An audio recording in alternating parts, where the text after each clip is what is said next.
Oppimis ympäristö Puolankaan lukio on erinomainen.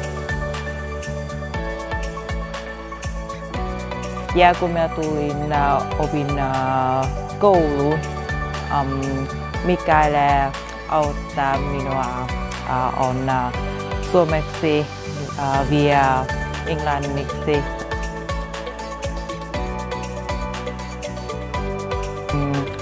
Tunnetaan, että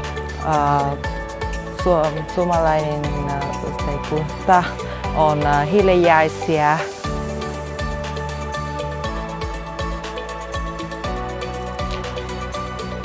Minä haluan oppia arkkitehtuuria Oulun yliopistokoulun lukion jälkeen.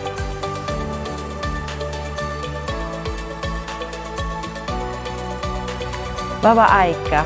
Minä teen uuden ruokaa. Ensin mansikkapuuro oli mureke, oli suomalainen ruoka.